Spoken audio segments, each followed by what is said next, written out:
Y en el famoso viaje al Cusco del 19 de febrero, usted viaja con Jorge Barata y con el presidente García. Yo viajo integrando una comitiva para inaugurar un tramo de la Interoceánica Sur. Yo estaba en la delegación, me invitaron a estar, eso corresponde a la Presidencia de la República, y estaba el señor Barata, pero yo no conversé con él, ni conversé algo vinculado al tren. Ese viaje era para otro tema.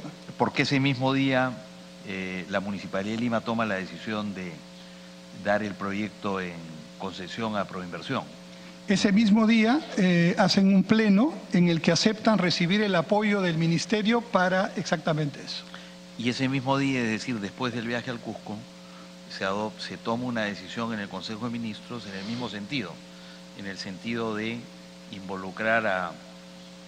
encargarle al Ministerio de Transportes y Comunicaciones que se haga cargo de sacar ese proyecto. De apoyar al municipio en ese proyecto, es correcto. ¿Y esto es una casualidad? Es decir, no...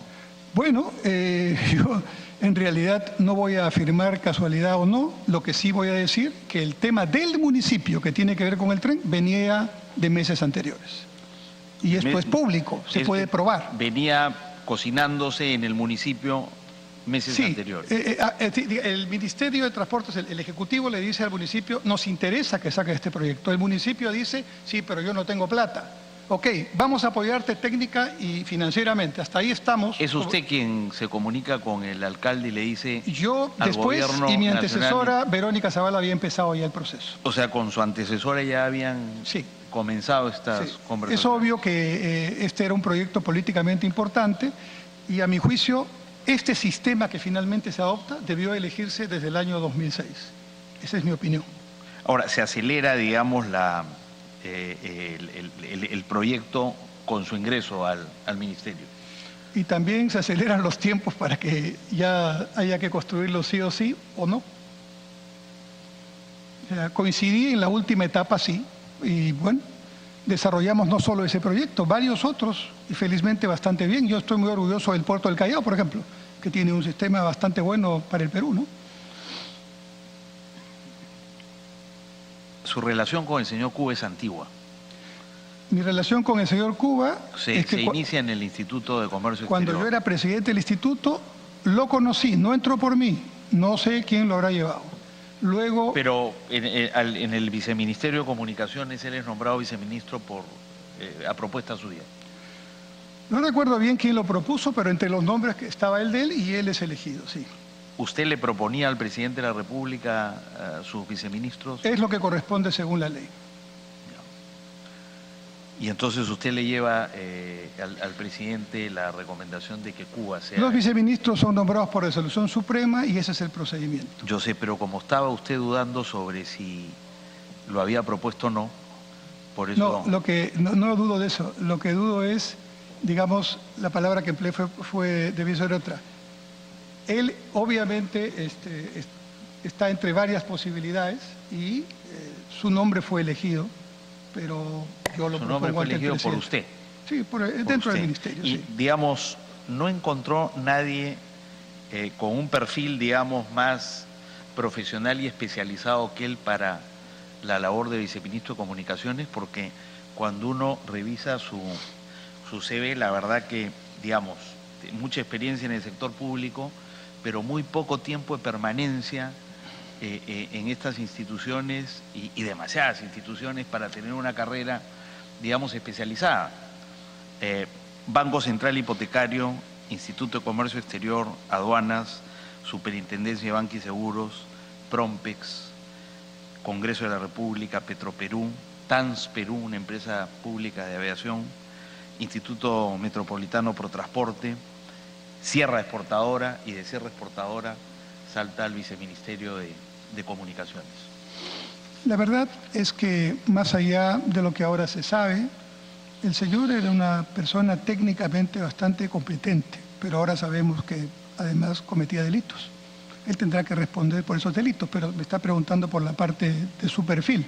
Pero por eso le digo, su competencia era fuerte exactamente en qué, porque... Claro, pero digamos que la respuesta que tiene que ver también con una pregunta que me hicieron anteriormente es, necesariamente un viceministro de Comunicaciones o de Transporte tiene que haber trabajado, sería ideal, pero realmente lo que necesita es tener las condiciones para dirigir a ese nivel un sector o un subsector en su caso. Yo creo que él tenía esas condiciones, pero desconocía la otra parte de su actividad. Ahora, junto con esta trayectoria también hay una trayectoria de vinculación a usted, ¿no? Es un hombre que a lo largo del camino lo acompaña, no solo va a formar un movimiento político con usted después de su intento infructuoso a la municipalidad, sino que también forma parte del equipo que usted dirige, que elabora el plan de gobierno, el plan bicentenario.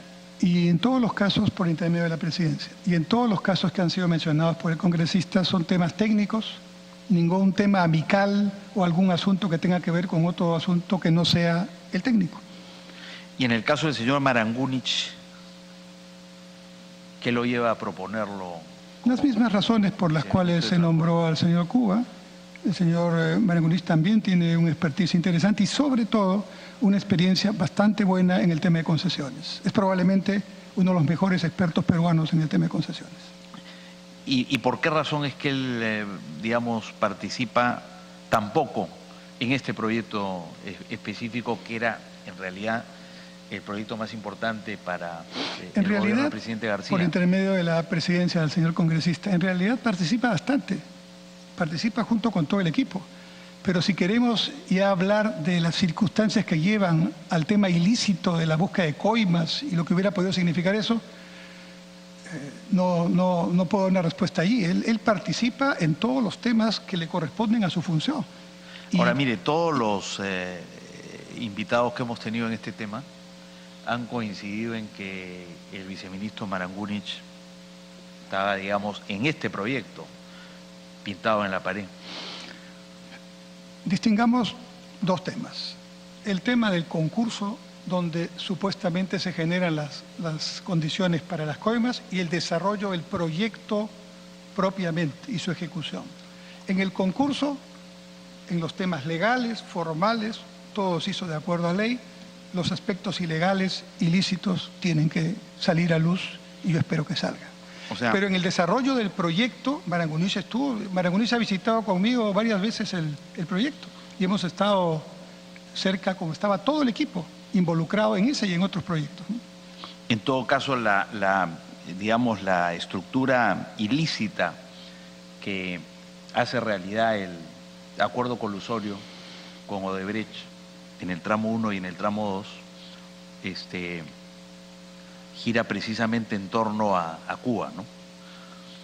No puedo afirmarlo, pero digamos que toda la información disponible en manos de esta comisión sería lo que aparentemente habría pasado. Y como he repetido en varias oportunidades, hay varias preguntas sin respuesta, ¿no? ¿Qué mandato tenía? ¿Qué seguridad podía tener? ¿En nombre de quién podía hablar lo que hablaba? En nombre mío no. Él tendrá que hablar. Si ustedes revisan mis declaraciones, cuando yo vine a este Congreso, lamentablemente en la misma comisión, pero con una presidencia anterior se me invitó, pero no hubo sesión. Yo estuve aquí y los periodistas me entrevistaron al salir. Y yo digo eso, oiga, fue un mensaje para Cuba y todos los que están en la cárcel, ¿no? Hablen, digan completamente la verdad, pónganse de colaboradores eficaces, contribuyan a la comisión, digan de una vez, no hagan perder el tiempo. Pero si usted no le dio instrucciones a él, ¿quién se las dio? Esa es una buena pregunta. Yo no se las di, si es que hubieron instrucciones. Y el señor Menacho, usted sí lo nombra a él, y ahí no requiere, digamos, del presidente de la República para su nombramiento. Él era el secretario general del ministerio, sí. ¿Cómo así nombra a Menacho secretario general? Menacho es una persona que conozco hace mucho tiempo y que desarrolló esa tarea, digamos, en el Ministerio de Transportes. ¿Y Menacho es el encargado de constituir los comités encargados de otorgar la licencia? De acuerdo a la ley orgánica del Ministerio de Transportes, que es un tema que venía de antiguo, es la Secretaría General la que se encarga de esos temas. O sea, de él dependen los nombramientos. Y además, los nombramientos tienen que seguir una ruta. Uno de los miembros tiene que ser de la unidad beneficiaria o usuaria, el otro tiene que ser de la unidad especializada, el otro tiene que ser de la parte logística.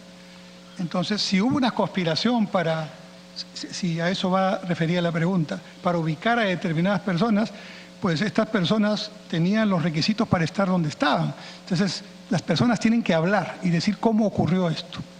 O sea que además de Cuba, Menacho es el otro personaje clave para... Él cumplió la función que decía la ley. Desconozco si él tiene alguna información adicional.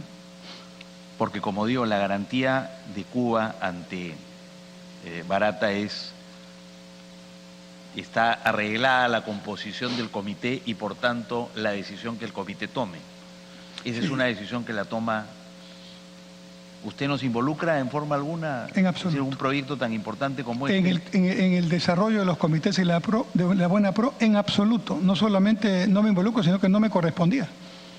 El ministro no puede entrar allí. ¿Y su relación con Plasencia? Plasencia es un funcionario que estaba antes que yo fuera ministro. No lo conocía antes. Es un funcionario que estaba en el Ministerio de Transportes antes de ser yo ministro de Transportes. Luego tiene otros encargos y luego se le encarga la tarea del ATE, o sea, de la unidad ejecutora. ¿Y qué rol juega él en la implementación del proyecto? Porque entiendo que él ha sido involucrado en una investigación fiscal. En el concurso entiendo que nada, pero en la ejecución sí, era el que gerenciaba la ejecución del proyecto. Ya estaba la buena pro, todo eso. ¿Y su relación con Luyo? A Luyo no lo conocía. Luyo ahora, de acuerdo a información pública, que justamente un programa televisivo declara que él llega por invitación del señor Cuba, ¿no?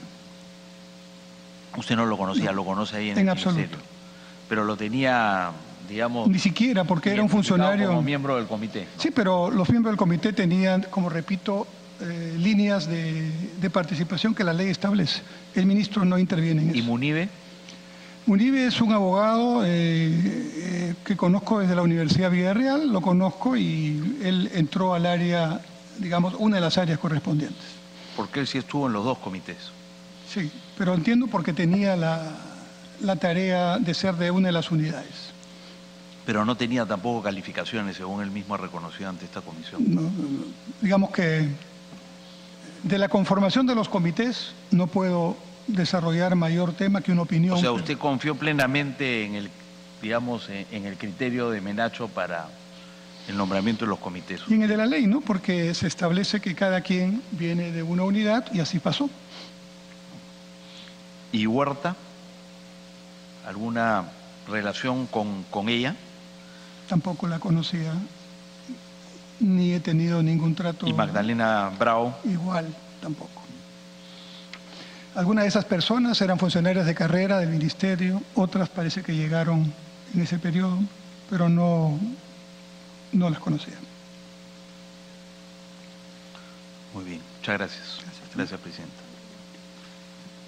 Gracias, congresista Costa. Antes de darle el uso de la palabra a la congresista Aramayo, ¿de preguntas concretas, congresista Aramayo? ¿Sí? Entonces, antes de eso, quisiera preguntarle, señor Cornejo, ¿cuánto va a recibir de utilidades el Estado peruano por la inversión que ha hecho en esta obra?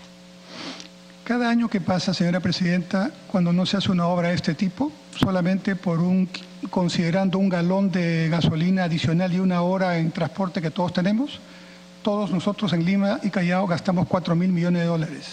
Es un dato de AFIN.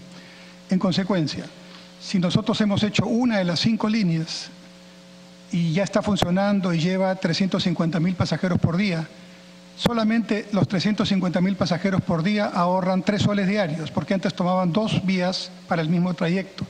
Ahora se les cobra 1,50 sol de ida y 1,50 sol de vuelta, son 3 soles, pero se ahorran el ida y vuelta de la otra unidad. 3 soles multiplicado por 350.000 ya es suficiente razón para justificar que este proyecto es muy bueno. Pero no hay valor para algo que es el tiempo. Todos llegan a su casa o a su trabajo, o a su estudio, o al hospital, por lo menos 1 hora y media antes. Y eso es... ¿Esa es la forma de calcular la utilidad del Estado por la inversión que hace en determinadas obras? Por supuesto, señora Presidenta, porque el Estado no trabaja solamente para utilidad económica, trabaja para lo que se llama la utilidad social. Y en la utilidad social se tiene que considerar también... Esa es la utilidad social. ¿Y la utilidad económica? Pues en una obra de servicio público, eso lo aprendí siendo ministro, no hay en el mundo una obra de servicio público que gane utilidad, señora Presidenta. Es más, Si se pone con ese criterio la tarifa como un elemento a jugar, entonces vamos a tener un tremendo problema social y político porque nadie podría pagar un pasaje mayor al Sol 50 que hoy se paga. En conclusión, una obra pública de esta magnitud tiene que subsidiar, y el tren eléctrico, como todas las obras de transporte público, subsidia una parte del costo. O sea, hemos puesto dinero público en el tren para facilitarle las cosas al privado, que no tuvo que conseguir su financiamiento, que no hay ganancia en este caso porque le dieron la gestión, la administración y las utilidades. No, señora presidenta, hemos puesto dinero público en este tren para que 1 millón de personas pueda llegar a su casa 3 horas antes o 2 horas antes, depende, ahorrar 3 soles diarios y mejorar. Nuevamente la utilidad social, ya la y dijo, mejorar tremenda. Ya la dijo, me queda claro la utilidad económica y la utilidad social que hemos tenido en este proyecto. Señor Cornejo, el valor referencial en las obras civiles, ya que usted tiene mucha experiencia en estos temas y además es economista, ¿a qué porcentaje asciende? El valor referencial. Los gastos generales en el valor referencial, ¿a qué porcentaje ascienden? Pueden variar entre 30, 35%, en algunos casos de obras complejas pueden ser mucho más incluso, depende. ¿Mucho más? Sí, puede ser. Cada obra es analizada individualmente, pero si me permite una respuesta, usted quiere respuestas concretas, alrededor del 30-35%. Correcto, y entonces, ¿por qué en esta obra era del 60%? ¿Esta obra tiene 60% de gastos generales? Sí, señor. No, esta obra... El dato de la Contraloría recibido hace pocos minutos. Ya, yo voy a responder por el tramo 1. En ninguna parte del tramo 1 hay 60% de gastos generales. Tendrá que corroborar entonces, como lo haremos nosotros. Este dato lo acabamos de recibir y nos llama la atención que de pronto ese porcentaje en gastos generales no le haya llamado la atención, como no haya advertido de la corrupción de los funcionarios que estaban a su cargo. ¿Eso dice de la labor eficiente de un ministro al frente? Señora Presidenta, con el mayor respeto, yo hice todo lo que pude, llamé a Contraloría para que me acompañara, hice un seguimiento personal del proyecto, destiné buenas horas de mi función a que este proyecto pudiera salir bien. Yo estoy satisfecho con lo que hice. Algunas personas se equivocaron y cometieron graves delitos. Cada uno de ellos tendrá que responder por eso. Pero en lo que respecta a obra como tal, una obra de este tipo, fundamentalmente, sus costos están involucrados en la infraestructura física, que es el viaducto, que es la parte más cara del proyecto, y obviamente en la parte electromecánica y en los vagones. Tener 60% de gastos generales, y considerado gastos generales así pensado en gastos administrativos, es un asunto que no tiene ninguna consistencia. Ahora, si dentro de algún concepto de gastos generales han puesto ingeniería, temas de consultoría, que son temas técnicos y vinculados estrictamente al desarrollo de un proyecto, pero yo tengo un dato para contestarle, señora Presidenta, si me permite solamente y me tiene un poquito de paciencia. Si dividimos el valor actualizado del tren y lo dividimos entre los kilómetros construidos, sale un costo por kilómetro de $52 millones. Eso es más o menos. Solo como referencia, y esto puede ser corroborado por la Comisión, la línea 12 del tren del México Distrito Federal, que tiene 12 kilómetros más o menos equivalentes y elevados, costó 74 millones, nosotros 52. Y la línea 1 de Panamá, que tiene 5 estaciones elevadas en la parte correspondiente, costó 129 millones de dólares por kilómetro. La Comisión podrá corroborar, esto es un tema muy sencillo, que el costo por kilómetro de la línea 1 del tren, del tramo 1 del que doy referencia, es uno de los más baratos del mundo. Y además de eso, tiene un objetivo económico y social como el que he señalado. Gracias, señor Cornejo. Eso depende de con qué línea se compare. Y para comparar en el mundo hay mucho, en realidad. Señor Cornejo, de la revisión de su récord migratorio, usted ha viajado muchas veces, muchas de ellas a Brasil. Entre noviembre del 2007 y abril del 2014 usted tiene 10 viajes a Brasil. ¿Cuál fue el propósito de esos viajes? No. En algunos casos son viajes oficiales, la mayoría entiendo, algunos como ministro de Vivienda, uno como presidente del Banco de la Nación, otros como ministro de Transportes, algunos son viajes profesionales, académicos, y uno o dos son viajes personales de turismo. Hemos podido verificar que los mismos coinciden en varios de ellos con los pagos por sobornos que han recibido su ex viceministro de Comunicaciones, Jorge Cuba, y en uno de ellos inclusive coincide con la fecha de un viaje con Jorge Barata. De la revisión de los viajes que usted ha efectuado al Brasil, hemos podido observar que viajó al Brasil del 3 al 6 de noviembre del 2010 y el señor Jorge Barata también viajó a Brasil del 3 al 5 de noviembre del 2010. ¿Usted viajó conjuntamente al Brasil con Jorge Barata en noviembre del 2010? Permítame un segundito, señora presidenta.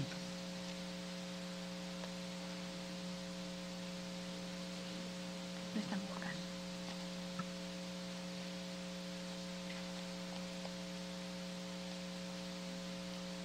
Noviembre del 2010, señora presidenta, discúlpeme, yo tengo acá mi récord migratorio. Noviembre del 2010 yo no tengo ningún viaje al Brasil. 2010, noviembre. Debe ser otra fecha. Si usted me la dice, con mucho gusto le contesto.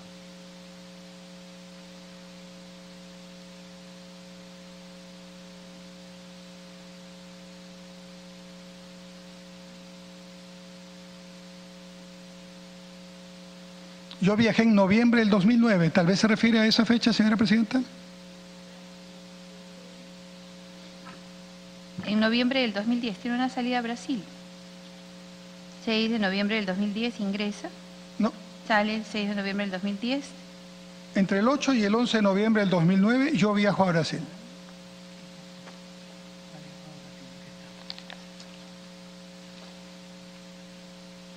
Del 8 al 11 de noviembre del 2010.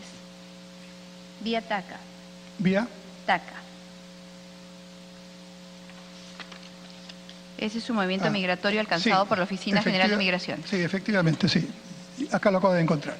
Yo viajo al Brasil entre el 6 y el 9 de noviembre del 2011. 2010.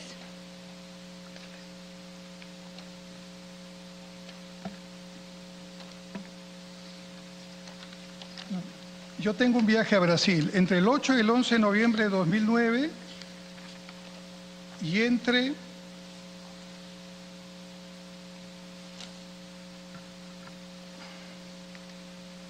el 6 y 9 de noviembre del 2011, no 2010, señora presidenta. Está en su récord migratorio, el señor Cornejo. Alcáncenle, por favor, su récord migratorio. Tengo. ¿Lo tiene su récord? No, eso no, su récord migratorio. Pásenle, por favor, su récord migratorio a fin de que pueda observar el señor Cornejo sus viajes.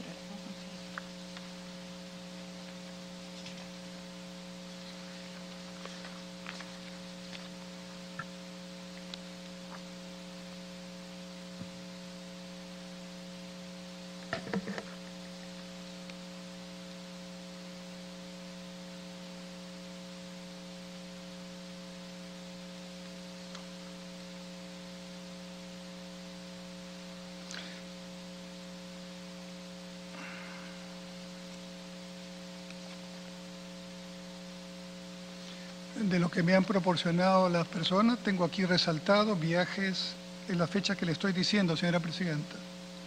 2010 no tengo ningún viaje. Si me podría indicar exactamente, aquí tengo el récord.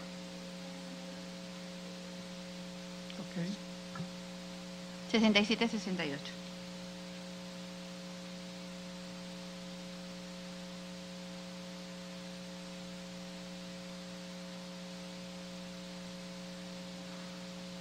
Sí, aquí está. ¿Salió el 3? Regresó el... ahí está. ¿Lo acaba de ubicar? Lo acabo de ver, sí. Perfecto. No tengo recuerdo de ese viaje, pero con toda seguridad se lo con cargo a darle a la comisión un detalle de qué hice en ese viaje, pero sí es Lo que cierto. pasa es que la pregunta es porque usted viaja, como usted mismo acaba de verificar de su récord migratorio, sale el 3 y regresa el 6 de noviembre del 2010. Ya. Y el señor Jorge Barata sale el 3 y regresa el 5 de noviembre del 2010. Le preguntamos si viajó usted con él. No, yo no he viajado con él ni con el señor Cuba.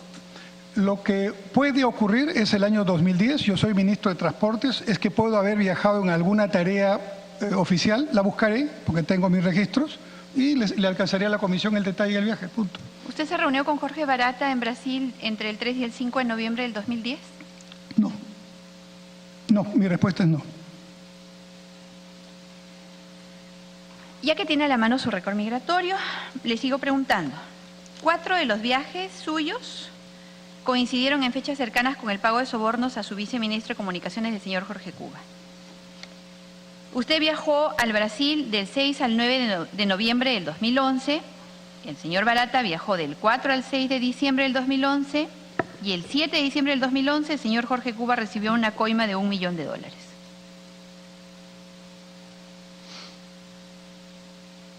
¿Cuál es la pregunta, señora presidenta? El 1 de agosto se lo estoy relatando para ubicarlo en el contexto. El 1 de agosto del 2012, el señor Jorge Cuba recibe una transferencia de $2 millones a cargo de Sociedad Aeon Group y usted 9 días después viaja al Brasil, del 10 al 18 de agosto del 2012. Usted también viaja al Brasil del 26 de julio al 5 de agosto del 2013.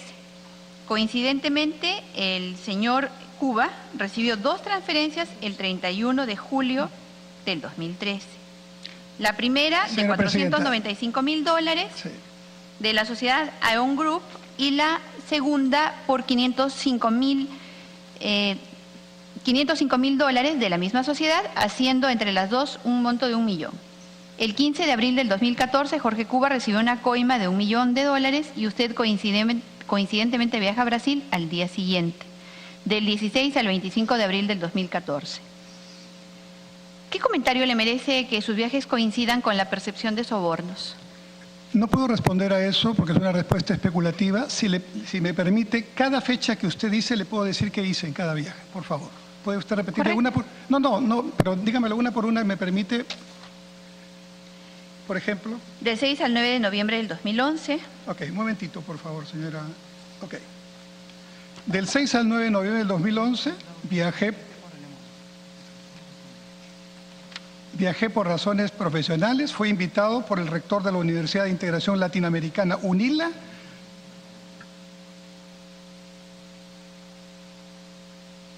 para dictar 2 conferencias, una de ellas Infraestructura e Integración Física en América Latina, y la otra, Los orígenes del APRE y su influencia en la política peruana y latinoamericana. Mi salida de Lima fue el domingo 6 en el vuelo LAN 2443 y regresé de Iguazú el 9 de noviembre en vuelo LAN 2442. Fue una visita académica, tengo forma de demostrarlo. Dígame otra fecha, por favor. 1 de agosto del 2012. Perdón, su viaje fue del 10 al 18 de agosto del 2012. Un momentito.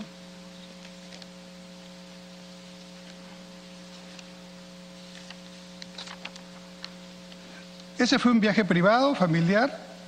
Fui a Portobelo y estuve vía Sao Paulo y como destino final Portobelo. Estuve en el vuelo TAM JJ 8067 de ida y en el vuelo... Gracias, ya nos dijo que hacía un vuelo familiar. Sí, familiar, sí. Correcto. La otra fecha, del 26 de julio al 5 de agosto del 2013.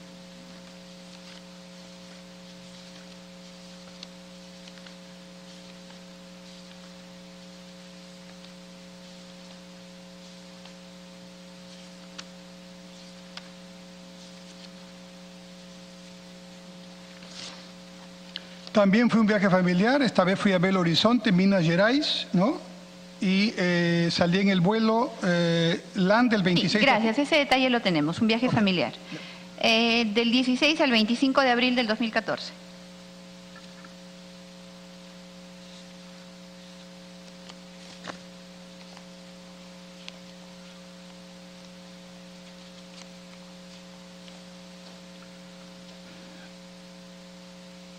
Es un viaje que hago también a Portobelo, en el vuelo TAM. ¿También familiar? Sí. Ahora le vuelvo a preguntar.